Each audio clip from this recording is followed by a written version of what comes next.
बातें मैं बोलने जा रहा हूँ उनके कानों तक और ऐवान तक ऐसी पहुंचनी चाहिए कि वो माफी मांगने पे मजबूर हो जाए। जेडीयू का एक नेता मौलाना कहलाता है जिसे गुलाम रसूल बलियावी कहते हैं। उनकी वालदा ने, उनके वालिदैन ने उनका नाम गुलाम रसूल बलियावी रखा।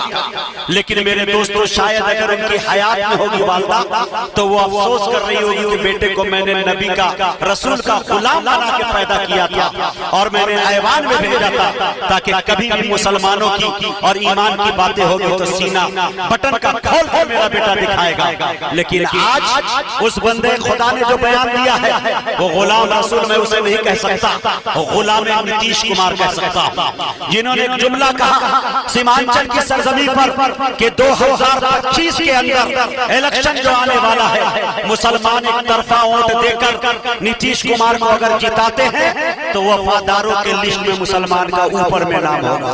मैं बलियावी से पूछना चाहता हूं कि मुसलमानों को सर्टिफिकेट क्या ये चीज से दिया जाएगा कि मेरे दोस्तों सबसे ज्यादा वोट दे? आज तक 25 साल नीतीश कुमार इस सरजमीन पे हमारे मुख्यमंत्री रहे। मेरे दोस्तों, अगर मुसलमान उससे न मिले होते तो वो 25 साल नहीं 15 सेकंड भी मुख्यमंत्री नहीं बन सकते थे। 15 सेकंड नहीं बन सकते थे। और वो कहते हैं कि उसे तलवार चाटने से अगर फुर्सत मिल जाए, बलियावी को तो मैं ये कहता हूँ कि जिंदगी जैसे कटे धाक भी मिल सकती है, कीमती जिस्म पे पोशाक भी मिल सकती है। जिंदगी जैसे कटे धाक भी मिल सकती है, कीमती जिस्म पे पोशाक भी मिल सकती है। ये सियासत है, मगर जान लो कुत्तों की तरह तुम हिलाओगे तो खुराक भी मिल सकती है। मेरे दोस्त जमील अख्तर शफीक ने कहा आप मुसलमानों में वफा ढूंढते हैं। अरे मुसलमानों की वफादारी के लिए तुझे लाल किला नजर नहीं आता, ताजमहल नहीं नजर आते, कुतुब मीनार नहीं दिख रहा है तुम्हें? मेरे दोस्तों, ये है सियासत कहाँ कैसे कैसे हमें इस्तेमाल कर रही है। ऐसे लोगों को माफी मांगनी चाहिए बरसरे माइक आवाम के सामने आकर के इस तरह के जुमलेबाजी करते हुए नजर आते हैं। अब हल तलाश रहे हो जब पानी नाक तक आ गया है। उस वक्त तो लगता था कि अरे ये पता नहीं क्या है। और मैं ये भी जानता हूं कि फेसबुकिया मुजाहिद, व्हाट्सएपिया गाजी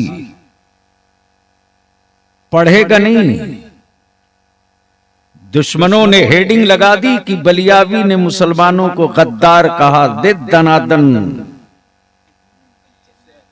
शेयर करने लगेगा। उससे बलियावी की सेहत पर क्या असर पड़ेगी कुत्ते? इस तरह के कीड़े मकोड़े रोज बलियावी के जूते से यूं ही दब के मरते रहते हैं।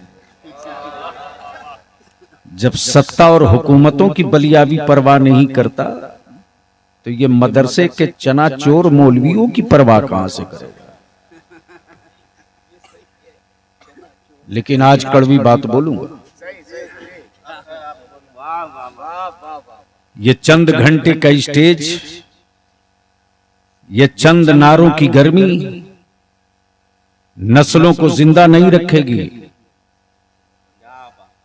नस्लों को जिंदा रखने के लिए जमीन पर उतरकर खटना पड़ेगा। आज लगाई हुई फसल मिल गई है तो उड़ालो छक्के। पूछो उन कब्रों के मुकीम से जिन्होंने साइकिल से पगडंडियों पर सफर करके मेरे आका की मिलाद गांव की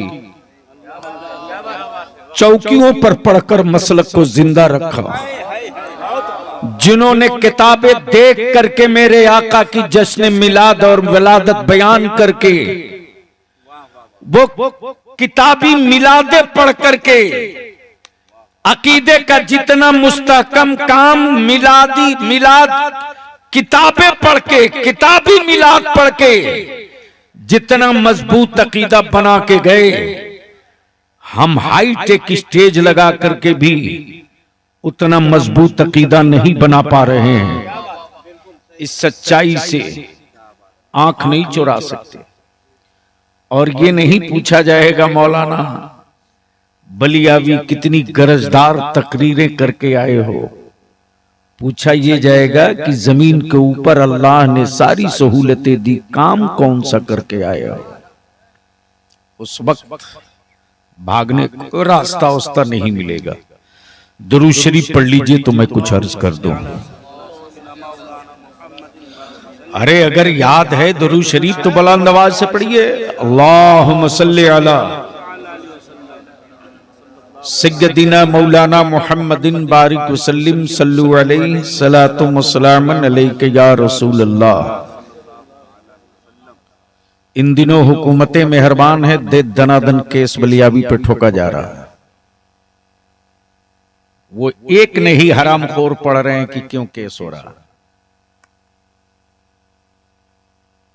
वो चोरी डकैती का केस नहीं है, इसी मसलक और नस्लों के मुस्तकबिल की जंग का केस है। लेकिन उसको फॉरवर्ड करने के लिए कोढ़ी है, ये हाथ में जान नहीं है, ताकत नहीं है। लेकिन फेसबुक पर अंग्रेजी क्या बात रही साहब, जवाब नहीं है आरामखोरों के। और क्या गजब के मुनाफिक हैं साहब कि जब सामना होगा तो मैं तो फेसबुक व्हाट्सएप पढ़ता नहीं, हमको आता ही नहीं। लोग बताते हैं सुन लेता हूं, नोटिस नहीं लेता। लेकिन आज बलियाबी की गुफ्तगू 10-5 मिनट सुन लो, अगर मर्जी है तो सुधरो, नहीं मर्जी तो भारत में कीड़ों मकोड़ों के मरने के बाद दुनिया गम मनाएगी। तेरी औलादों के मरने के बाद लड्डू बटेंगे तेरे दरवाजे। लिख लो जो मैं कह रहा हूं। माइक ठीक कर सकते हो तो कर दो।